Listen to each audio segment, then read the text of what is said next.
After spending 17 months in federal prison, Jesse Jackson Jr. is waking up this morning in a Baltimore halfway house. The disgraced former congressman drove all the way with his family from Alabama, arriving last night there in Baltimore at about 8 o'clock. And Fox 32's Craig Wall was there to see it all and had a chance to speak with Jackson down there. He joins us live now from Baltimore. Craig, you had a chance to literally walk with him out of that van. It seemed like he was in a fairly loose, positive mood. Yeah, John, I can only imagine how much he must have been relieved when he walked out of the prison yesterday and then got to spend all that time with his family. He did. Just seemed very relieved, seemed at peace, and you could just tell that he was very glad to be with his family and begin the next phase of his life as a Bureau of Prisoner halfway house resident here in Baltimore. He spent his first night here today. He'll probably finish up the paperwork he needs to get processed, and then he's going to have to find a job.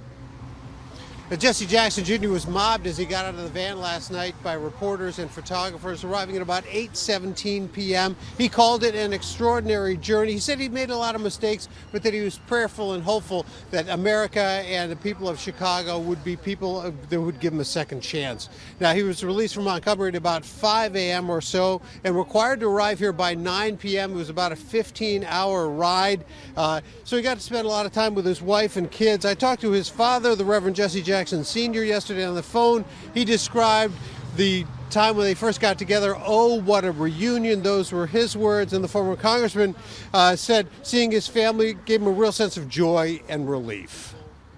I'm very, very happy that I'm with my wife and my children, and I've missed them for quite some time. When you got a chance to hug your kids again and your wife. It's beautiful. It was beautiful. And I pray that I can get home to them as quickly as humanly possible. Congressman, what are your plans? Are you going to be here? Or are you going to go I have no idea of anything. I'd like to get there, though. If I can get into this door, I'd sure appreciate it.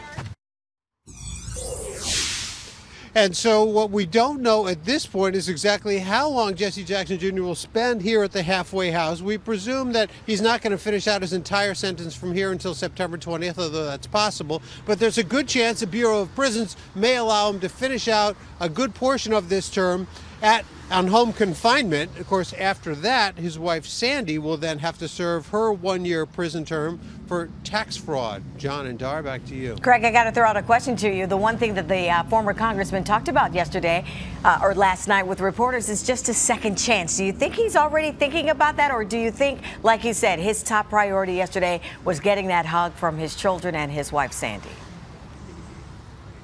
Yeah, you know, I mean, I think he's probably had a lot of time to think about the fact that he now does get a second chance. You know, he battled through the bipolar disorder, got a lot of treatment for that before he began the prison. He's probably had a lot of time to really just think about the mistakes he's made, and now he's got a chance to begin again. Some of the reporters were throwing questions out. What do you have to say to your constituents? And he kind of chuckled last night and said, I don't have constituents anymore. I'm just a regular citizen here. So, yeah, I'm sure he's looking forward to the next phase of his life and getting back home as soon as he can. And he's taken some time out, or he spent a lot of time writing while he was in prison, correct? Any word on what he's going to do with those pages? Yeah, I mean, that's my understanding. He didn't directly talk about that, but yeah, I'm sure he spent a lot of time writing, and there are those who believe he may come out with a memoir reflecting on his time in prison and what he's been through and what's ahead. All right, it sure will be colorful. Craig Wall reporting for